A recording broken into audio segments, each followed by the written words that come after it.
2 months after the collapse of a building at Life Camp, Abuja. Another incident occurred Wednesday night in the Federal Capital Territory. This time around, Lagos Street, Garki, witnessed the collapse of a 2-story building, which reportedly left 2 people dead and several injured. According to available report and the Federal Capital Territory Emergency Management Agency, the building, which serves a residential and commercial purposes, came crashing down during the late-night downpour. In recent times, building collapse has become a common feature in Nigeria, particularly in Lagos and the Federal Capital Territory, causing loss of lives and undue economic wastage. The situation in Nigeria is one too many and cause for worry.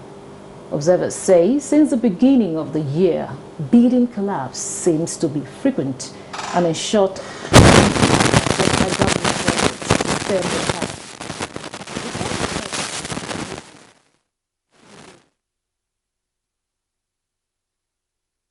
casualties.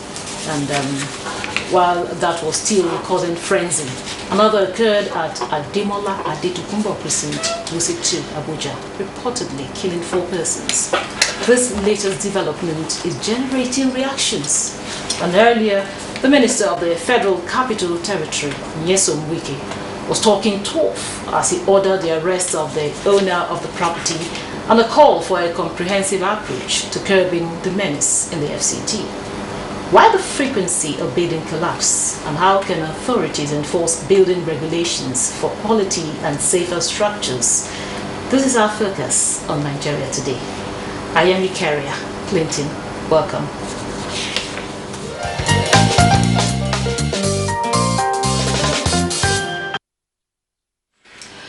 Joining me to discuss the frequent building collapse way forward is Florence Wenegeme, Director, Forecasting, Response and Mitigation, FCT Emergency Management Agency, FEMA. Thank you for joining us on Nigeria Today. Good evening and thank you for having me. Also joining us is Ajibade Adeyinka, Abuja Metropolitan Management Department Control, AMC. Welcome to Nigeria Today. Thank you. Thanks for having me. Yeah. Well, I would start with you, Florence. You know, I know the rescue operation took a better part of the day. Keep us up to speed with the situation right now. Yeah. Yes, thank you very much. FCT Emergency Management Agency, you all know, is a coordinating agency in the FCT. Coordinating agency in terms of at any point in time we have an emergency,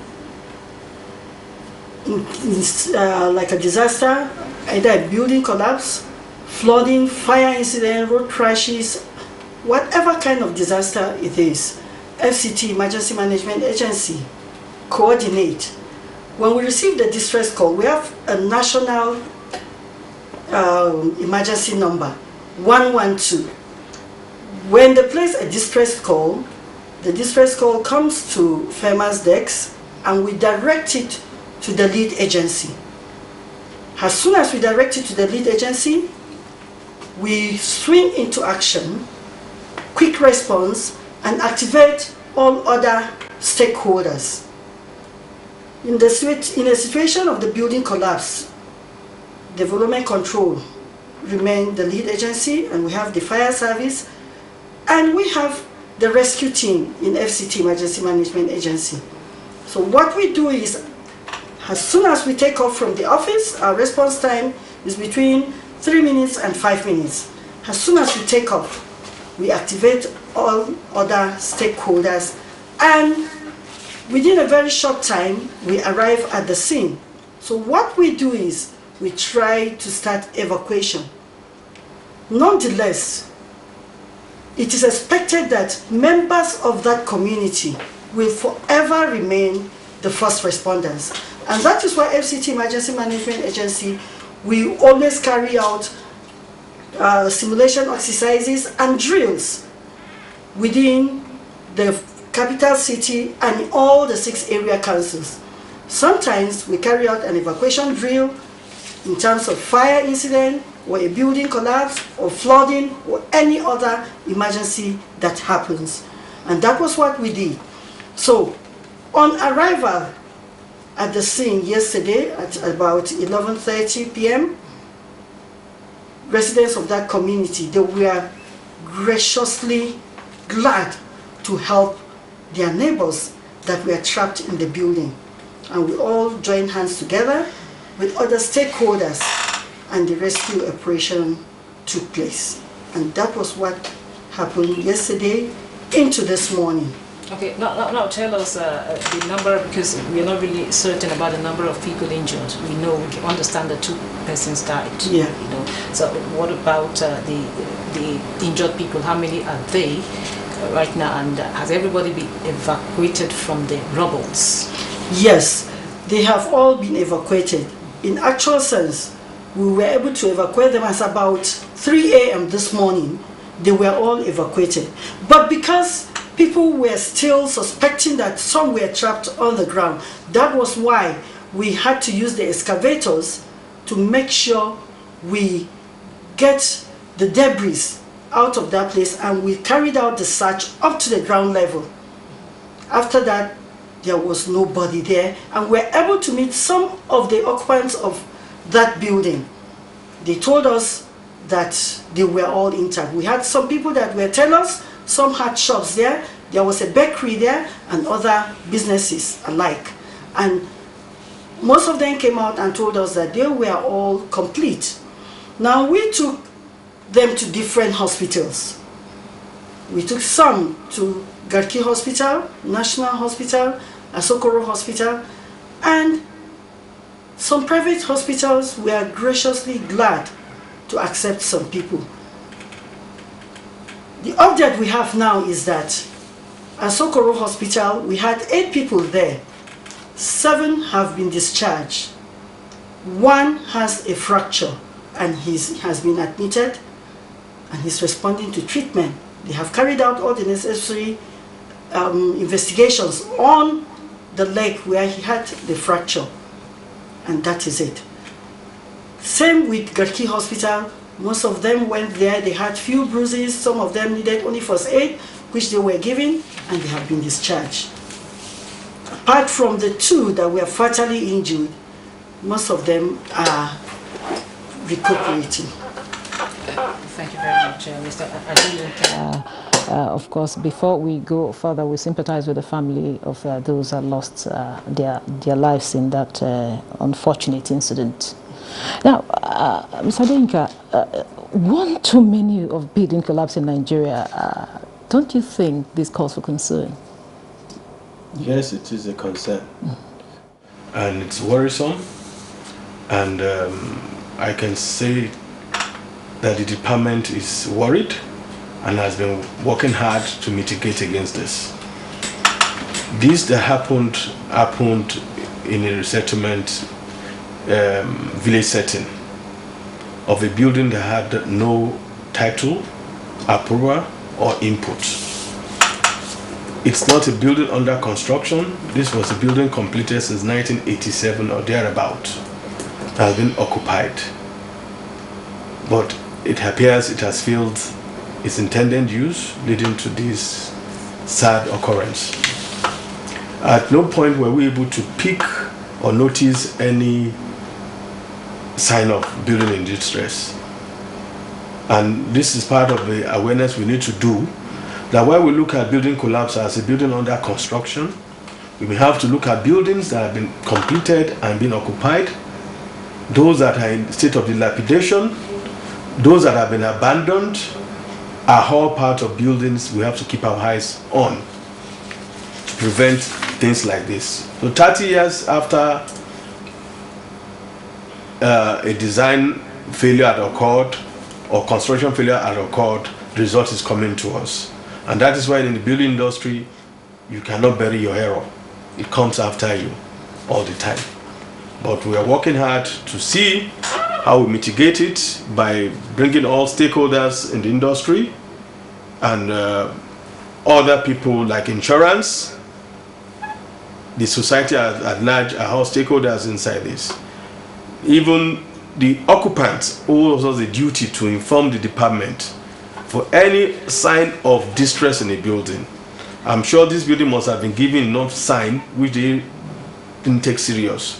If they had come forward, perhaps this would have been prevented. Okay, you are Deyinka. I know that oftentimes we've been talking about buildings under construction. But this time around, this one is different. It's a building that's been in existence for a while, you know. Now, at one time I was, you know, discussing with one of these engineers, and I wouldn't really remember the terms he used, but I know he said that buildings have their kind of, will I put it in my own term, expiry, you know, lifespan, yes. You know. So now, having this at the back of our mind, now, how now will you, how will I put it now, how will you kind of address this issue of a building having a lifespan and people staying, still, you know, living in this particular building, even after 30 years, 40 years? So how long does it really take for a building for you to say, okay, it's expired, so to say, and something like renovation should take place? Yeah, the basic norm is the design time is between 50 to 75 years. Okay. The building should withstand and able to have present itself for the intended use. 50 to 75 years. That's the design motto. Okay. However, there is a need for constant building maintenance to prevent it from dilapidation and other unforeseen things. So this scheduled building maintenance is necessary for especially public buildings where the uses keeps changing and the care is not at maximum. So once the schedule is done, a building can live forever. Technically can live forever. A building does not just expire and die. It doesn't do that. A building can live forever, provided you keep on maintaining and keeping fit. You can retrofit, you can keep to good, but you need an expert to evaluate from time to time. Okay. Florence, now for people that are staying in, like the introduction there, it was when there was a heavy downpour. For people that are staying around areas that are, you know, prone to maybe flood, you know, what's the information or what should they be doing at this point in time? Because the rains are still coming, you know, and we still have some, you know, buildings that are still kind of shaky.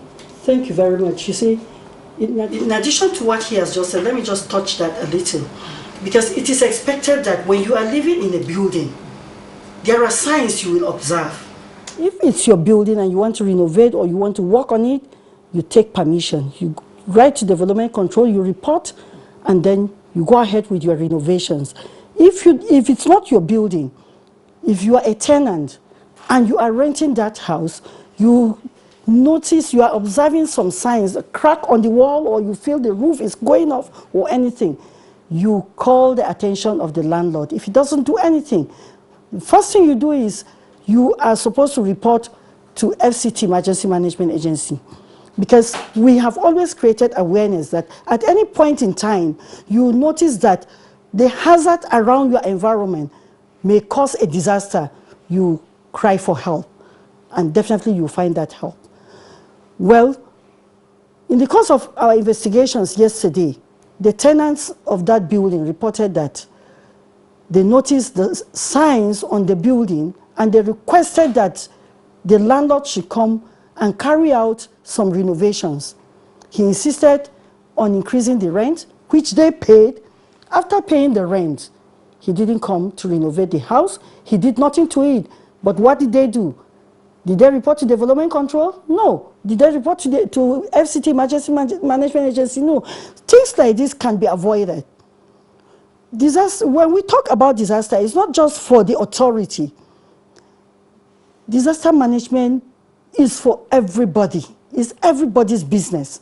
When you feel you are in danger or you feel the hazard around you, there's no environment without hazards. But you can prevent it. If you cannot prevent it, you think of how you mitigate it, and that is it.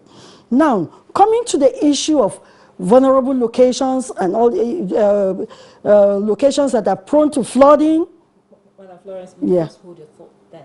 You continue after the break because we're about to go on break now to take some sound bites from the venue of the building collapse as put together by our correspondent Hamidu Ibrahim. To stay with us.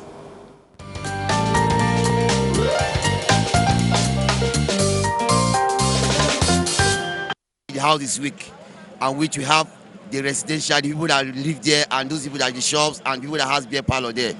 So it was 15 minutes after 11, the winds were blowing heavily. So, and after the wind blowing, it's not quite long, like 10 minutes after the winds, the whole house started falling. So it fell to my side. Before I come out, there was a lot of dust in my own, the other house, the neighboring house, which they stopped to fall into my house. But I was able to hear some shout and rescue some girls from the building. I've lost so much. Someone like me, I'm a graduate.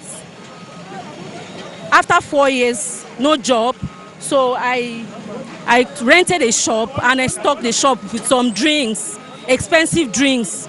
So I just lost hope. My life is shattered right now. I don't know what to do anymore. We have lost everything. Like I have 2 shops here, and we just restock. And even though the building has been in distress, but we were making efforts to move out.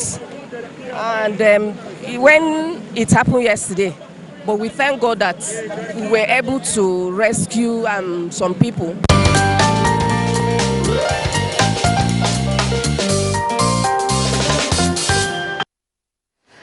Welcome back. This is still Nigeria Today. We're looking at the building collapse, frequent building collapse, and the way forward. Now, you were talking about what they should do. We just listened to somebody that says she's a graduate, and of course, somebody admitted that the building has been in distress. So, what should they do? What, continue. Yes. What they were supposed to do, they would have evacuated. They would have left that location. And that has always been our advice. We go out on sensitization. When we go out on sensitization, we talk to people about collapsed building. We talk to people about building on waterways. We talk to people building on flood-prone areas, swampy areas. We talk to them about road crashes. There are avoidable disasters, such as this. You notice that the building is already distressed. You saw some signs already. Why didn't you live there? Those that were trapped in the building, this could have been avoided, because we always tell them about avoidable disasters. Move from that location. If you are building on waterways, in terms of flooding, because the rains are coming, the rains are increasing. We are at the peak. This is the peak of the rainy season. It is expected that whoever has a building on a waterway or by the riverbank or in a swampy area, that person is supposed to relocate, move away from that location. Thank you very much, Florence. Now, Adeyinka. Now, a lot of accusing fingers, most of the time they'll be pointing out design, talking about topography, and a lot of other factors. Now, what precautionary measures should be made necessary for any developer, before they, embark on any building development? It's well laid out. We have sufficient laws and edicts to support it. Engage professionals from the beginning to the end. And the end includes occupation of a building. If that building has been managed by a professional estate surveyor, that's why they come in now, post-construction, they would have observed that that building requires a regular maintenance, or would have seen the sign of distress and would have alerted the authority. You see, once you break any part of a protocol, this is what you get. It's still on you. You still have to walk us through some of these, rules, because some of these steps, some persons. The other time we had some guests here, and they were talking about some people taking up, the building development from start to finish, not forgetting that they should also, engage other professionals. It's not a one-man thing. There are different kind of. So, talk to us about, walk us through how these things should be. Because you talked about laws, but are they keeping to the laws? There's a lot of quackery in the industry. From design, construction, post-construction. And the post-construction, I'm saying occupancy by quacks subletting, renting out houses. There is a profession known as estate surveyor. They are professionals trained in the built industry. And that's why in development country we have the stakeholders meeting with all the professionals in the built industry, so that we prevent, or at best reduce, this mishap. While you focus on mishap at construction stage, there can also be mishap post-construction. When a building has been occupied for 30 years, there are professionals who are supposed to manage the property who have been absent in this kind of situation. If this has been professionally managed, a professional estate surveyor would have called the attention of the authority to this, or would have made attempts to retrofit the house. The house would have probably been saved. And this brings us to the issue of abandoned, derelict buildings, over time unoccupied, unused, misused structures. Disaster can happen at any time. And what do we do about all this? We have a list of them. Abandoned structures, some have been recommended for integrity tests, some have been advised on what to do, but still we may have to enforce that buildings that are not being occupied, we may have to take further actions on that. Okay. Before I go to you, Florence, are there punitive measures in place to sanction these persons, because they can't just be doing this and getting away with it? The laws are clear. The Honorable Minister has ordered for the arrest and prosecution of the property owner because it's vicariously liable. Okay, so Florence, you talked about sensitization. So how far has the sensitization gone to, Of course, we carry out sensitization from time to time, both in the city and at the grassroots. Right now, we have local vanguards. We have vanguards, we have local divers, we have town criers, and we now have disaster marshals. We have all trained them, we have put them in place. They go around all the looks and crannies of FCT to carry out this sensitization. We go out on our own. And I want you to understand that this same structure, without going for integrity tests, like he mentioned, you realize that they just go ahead and knock off walls when you don't know how strong the pillars are. So what do you expect? A house that is a 2-bedroom or a 3-bedroom will now be converted into 5 bedrooms. They knock off walls, or they decide to partition it and put up so many rooms there. So what do you expect? This structure has been there for a long time. When the demolition was going on, you need to see the materials that were used. So what's the way forward? The way forward is that an integrity test, we have recommended that integrity test will be carried out on all the structures there. Anyone that fails the integrity test has to go. Thank you. To avoid loss of lives. Thank you so much. Thank you very much. That is, I'm afraid that's where we'll draw the curtain for Nigeria today. But before we go, I must appreciate Florence Wenegieme, Director of Forecasting, Response and Mitigation, FCT, Emergency Management Agency, FEMA. Thank you so much. Thank you for having me. And also, I must thank you, Ajibade Adeyinka, Abuja Metropolitan Management Department Control, AMMC of the FCTA. Thank you so much. Thank you very much. Now, for our viewer, thank you for always being a part of this. Don't forget, Nigeria Today airs weekdays at 7:30 p.m. on NTA News 24. You can watch this and other episodes on www.youtube.com/NTA News 24 Hub. Once again, thank you for watching. I am Eukaria Clinton. Good night.